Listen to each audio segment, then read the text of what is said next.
Once upon a time, in a small village where many different tribes settled because of the prosperity enjoyed by the villagers, lived a wise king called King Adetoun.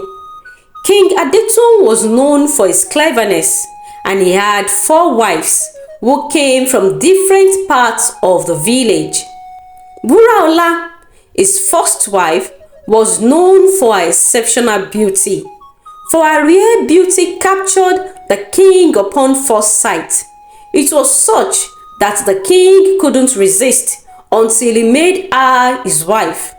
But when the king met Adetoun, his face lit with excitement, for Adetoun was such a funny person with a cheerful personality.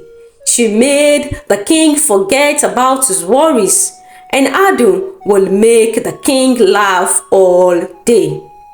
Fishar became the third wife of King Adetoun out of normal circumstance. She has no striking features, but the king had married her because Fishar was gifted to him by a noble family in the village. Then when the king took in the fourth wife, the villagers knew it was bound to happen, for Ibidun's spark of intelligence. When Ibidun, the daughter of a great diviner, had devised a means to eliminate hunger completely in the village, as she made the villagers plant the seeds of their crops, not only the villagers were surprised by such brilliance, but King Adetoun couldn't resist such a bright lady. So he had made Ibidun his fourth wife. Then the time came that the king must choose one among the 4 wives to be the queen of the village. King Adetoun became confused, so he locked himself in the secret room in the palace. While the king was away, the 4 wives, Wuraola, Adetoun, Fishar, and Ibidun, sat in the compound of the palace. Wuraola spoke first. Why is the king disturbed about who to crown the queen of our village, when we all know that every king wants a beautiful queen beside him? I make the king's heart beat faster. Anytime the king sees me, he just can't resist my beauty. It works like a charm. Don't think too highly of yourself, interrupted Ibidun. You are his Iyale, the oldest wife. Ibidun mocked. I am his latest wife. I provide the king with brilliant ideas. Who wants beauty with no brain?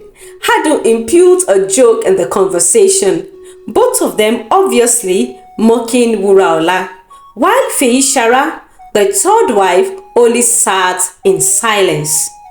That night, Adetoun gathered all the drummers and jesters in the village and made a feast for the king. Adetoun chanted the praise of the king in front of all the nobles' families, the chiefs of the village, the villagers, and the remaining 3 wives.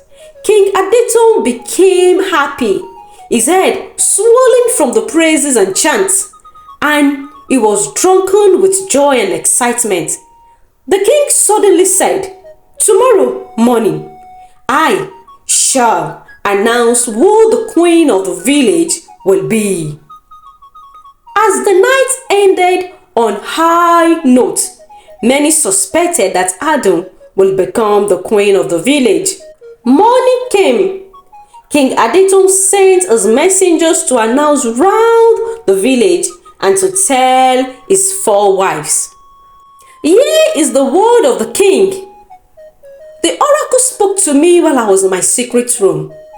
The oracle said, in order to bring more prosperity to the village, that my wife must go into the great forest and bring me the feather of an eagle. This rare eagle can only be found on the tree in the great forest. Whosoever returns with the eagle feather shall become my queen and the queen of the village. The four wives did not know that this is a trick by the king. Despite his wife being known for their beauty, intelligence, and lots more, the king also is a very wise man who is full of tricks and wit, and he had just played his tricks on his four wives. Hey! Wuraola spoke first. Kábíyèsí, with this my rare beauty, I should now enter into the great forest. Kábíyèsí, it cannot be possible. Then Adetoun said next, Kábíyèsí, as you know, Adetoun, I usually provide you with brilliant alternatives and solutions. Kábíyèsí, we your wives, we are not skillful enough to journey into the great forest.